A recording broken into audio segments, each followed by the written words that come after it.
Akkam jirtu nagaa keessanii hordoftoota YouTube chaanaalii keenya fayyaa akkam jirtu barnoota fayyaa akkuma beektanii kan YouTube chaanaalii kana irratti isin barsiisu jechuudha. Ani maqaan koo Dooktorii Caalan jedhama jechuudha. Barnoonni fayyaa har'a irratti isin barsiisu wantoota qaama saalaa dhiiraa guddisan maal fa'aadha? Qaamni saalaa dhiiraa tokko akkamittiin guddachuu danda'a? Akkamittiin guddisna kan jedhu irratti fi akkasumas immoo gosoota qaama saalaa dhiiraa kan jedhu irratti kan isin barsiisu ta'a jechuudha. Kanaan dura viidiyoo waa'ee qoricha Vaayigiraa miidhaa isaatii fi faayidaa isaa irratti isiniif hojjedheen jira. Akkasumas immoo waa'ee durbummaa dhiirri tokko akkamittiin shamarraan jaalatamuu danda'a yookiin dubarra akka isa jaalattuuf maal gochuu qaba. Akkasumas waa'ee marsaa laguu isiniin maxxansineerra jechuudha yuutuubii chaanaalii kanarratti isa laaluu dandeessu. Barnoonni keenyarraa qaama saalaa dhiiraa maaltu guddisuu danda'a yookiin gosti isaa maalii kan jedhu qaamni saalaa dhiiraa wantoota guddisan kanaan dura karaa koomentiitiin gaaffii baay'een akkasittiin nuuf kennamee jira jechuudha.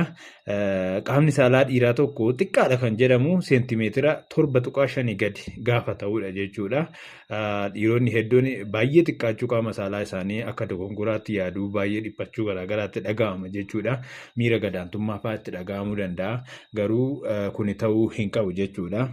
Qaamni saalaa dhiiraa tokko yoo xiqqaates ta'e dhiirri suni tooftaalee garaagaraa fayyadamuudhaan dubara san gammachiisuu ni danda'a jechuudha.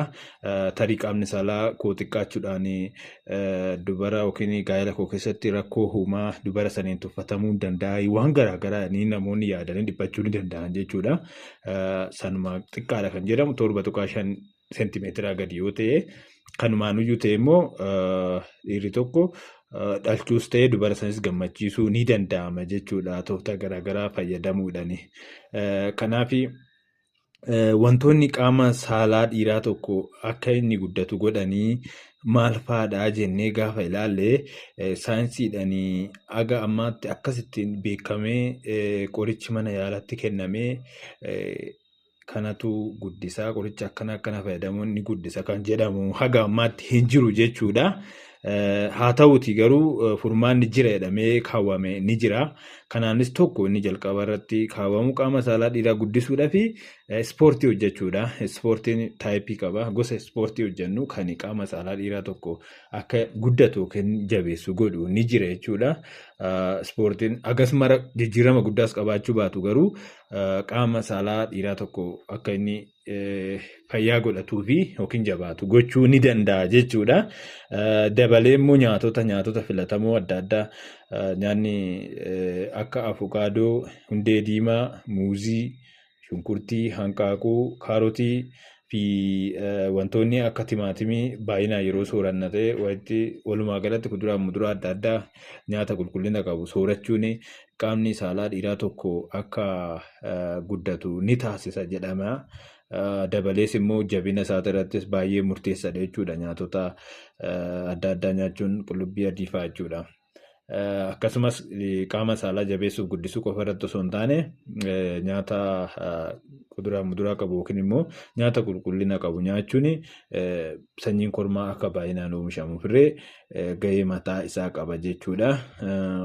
Itti dabalee immoo wantoonni akka aadaatti namni hawaasni akka aadaatti qaamni saalaa akka guddatuuf yookiin immoo ni guddisa jedhanii yaadanii wantoota akka qaama saalaa sanii harkisuu yookiin sukkuumii adda addaa gochuu ilmuu bifa ilmuutiin yookiin sukkuumuutiin hafuufuu waan garaagaraa wanti godhamu ni jira. Isaan kun miidhaa mataa isaa danda'e qaban jechuudha. Nyaata nyaachuu fi ispoortii hojjechuun alatti wantoota wantoota akka harkisuu ilmoo hafuufuu waan garaagaraa gochuun kun miidhaa mataa isaa qaba jechuudha. Inni guddisa jedhamee yaadamee namoonni akkana godhanii miidhaa garaagaraa fi saaxilamuu danda'ama. Inni kan biraa qorichoota adda addaati kan fayyadamanii qorichoonni dibaman yookiin liqimsaman kan faayidaa irra jiranii fi bu'aa isaanii namatti garaagarummaa ni qabaata. Garuu qorichoonni dibamanis ta'e liqimsamanii dhiibbaa mataa isaanii qabaatu hin gorfamu jechuudha. Tarii qorichoonni akka Vaayigiraa fa'aa guddisuu osoo hin taane battala sanitti jabeessuudhaan qaamni saalaa dhiiraa sun akka jabaatu dubara wajjin dhiirri tokko walqunnamtii saalaa yeroo raawwatu akka jabaatu fa'aa taasisa jechuudha. Baay'inaan immoo kana dura viidiyoo isaa sirriitti isin hojjedhan jira jechuudha. Miidhaa baay'ee qaba sanii ilaaluu dandeessan sirriitti. Akkasumas qorichoota akka dibata muuzii, hanqaaquu, avukaadoo adda addaa fi qorichoota adda addaa qaama saalaa dhiiraa isaan irratti dibachuudhaan akka hin guddate jedhamee yaadamu godhamu hin jira. Inni kun dhiibbaa mataasaa qaba jechuudha. Akka waliigalaatti wantoonni qaama saalaa dhiiraa guddisan sochii ispoortii gosa ispoortii qaama saalaa dhiiraa sanii akka jabeessa godhamu ispoortii hojjechuu fi nyaatota dura isiniin jedhe wantoota akka avukaadoo, hundee diimaa, muuzii, shunkurtii, hanqaaquu fi kaarotii akkasii soorachuun ni guddisa jedhama. Ta'us garuu jijjiirama hagana mara uumuu hin qabu. Dabalees immoo gosa qaama saalaa sana irratti hundaa'ee dhiibbaa adda addaas qabaachuu danda'a jechuudha. Kanadha. Inni kan biraa mata dureen akka addaatti waliin ilaallu gosa qaama saalaa dhiiraa. Gosti qaamni saalaa dhiiraa gosa ni qabaa, taayippii ni qabaa. Yeroo gaafatamu ni jira jechuudha. Gosa ni qabaa. Qaamni saalaa dhiiraa bakka gurguddoo lamatti qoodameeti kan ilaalamu jechuudha. Afaan Ingiliffaatiin isaanis tokko shaawor jedhama, inni tokko immoo giraawor jedhama jechuudha. Akkaataan qoodamiinsa isaa maal irratti hundaa'eeti kan jedhuu fi haalli inni itti qoodame amma inni guddina yeroo qabuu fi yeroo hin kaane waggaa ka'e aga inni guddatuu fi yeroo immoo hin kaane ciisee yeroo jirutti guddinni isaa akkamii kan jiru irratti adda qoodameeti jechuudha. Bakka lamatti kan qoodame. Inni shaawor jedhamu kun yeroo inni ka'u baay'ee guddaa fakkaatee mul'ata jechuudha. Osoo hin ka'inis dura osoo hin ka'in shaawor kan jedhamu kun yoo ciisee osoo hin ka'in jiraate jechuudha. Osoo hin ka'in yoo jiraate akkuma guddatee jirutti jira. Yoo ka'e immoo achumatti jabaata malee baay'ee dheerinnii fi furdinni isaa agas mara hin dabalu jechuudha. Qaamni saalaa isaa akkasumatti jabaatee guddatee jiraata. Yeroo hin ka'inis akkasitti jira. Waggaa ka'e immoo achumatti jabaata malee saayiziin kan furdinnii fi dheerinni isaa humtuu hin dabalu jechuudha. Shaawor kan jedhamu kun. Inni immoo gosti isaa giraawor jedhamu kun amma yeroo hin ka'in baay'ee xiqqaadha. Yoo ka'e immoo ni yaa'a jechuudha. Baay'ee yaa'uudhaan qomattis dheerachuudhaan furdachuudhaan baay'ee yaa'a. Giraawor jedhamee waamama jechuudha. Kanaaf inni jalqabaa shaawor kan jedhamu yoo hin ka'in osuma hin ka'in guddatee mul'ata. Yoo ka'e ta'e achumatti jabaata malee dheerinni furdinni isaa agas mara waan dabaluu hin qabu.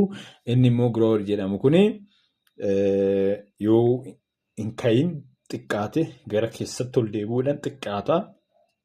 Yoo ka'e ta'e immoo baay'ee guddataa hin dheerataa hin furdataa jechuudha. Haala kanaan kan adda qoodamu akkaataa ka'iinsaa fi osoo hin ka'in duraa fi erga ka'ee booda haala guddina isaati irratti hundoofne jechuudha kan adda qoodne. Waliigalatti barnoonni waliin ilaalle kanadha. Qaama saalaa dhiironni qaama saalaa isaanii guddisuuf qorichoota aadaa fayyadamuun dhorkaadha. Guutumatti fayyadamuun hin barbaachisu jechuudha. Ispoortii waliigalatti hojjechuu, nyaatota dursa isiniin jedhe nyaachuu, kanarraa kan hafe wantoota akka harkisuu, elmuu, sochii afuufuu garaagaraa fi qorichoota adda addaa ni jiranii kan fayyadamanii altiraamaaks kan jedhamu kan liqimsamu hin jira. Dhiibbaa adda addaa qabaachuu danda'a waan ta'eef wantoota akkasii fayyadamuun hin barbaachisu. Qaamni saalaa dhiiraa tokko yoo akka malee guddates dhiibbaa mataa isaa qabaata. Giddu galeessa yoo ta'e gaariidha. Yoo xiqqaatti ta'es immoo baay'ee xiqqaadha kan jedhamu 7.5 seentimeetira gadi yoo ta'edha. Isumaanuyyuu dhiirri tokko immoo dubara tokko istaayilii adda addaatiin waan garaagaraatiin dubara akkaataa ittiin dubara isa wajjin ta'uu qabu. Akkaataa mataa isaatiin fayyadamee dubara sani gammachiisuu ni danda'a. Bultii isaas ijaarrachuu ni danda'a. Haadha manaa isaa yookiin jaalallee isaa wajjinis gammachuudhaan jiraachuu ni danda'a jechuudha. Barnoonni fayyaa har'a waliin ilaalle isa kanadha. Viidiyoo baay'ee kan waa'ee fayyaatiin wal qabate isiniif hojjanneerra akkuma jalqaba isiniin jenne isa san sirriitti dhaggeeffadhaa isiniin jenna. Fayyaa ta'a. YouTube chaanaalii koo subscribe godhaadha. akkasumas immoo gaaffii qabdan waa'ee fayyaatiin wal qabate gaaffii qabdan karaa koomentiitiin nuuf kennuu hin dagatiin isiniin jenna. Fayyaa ta'aa.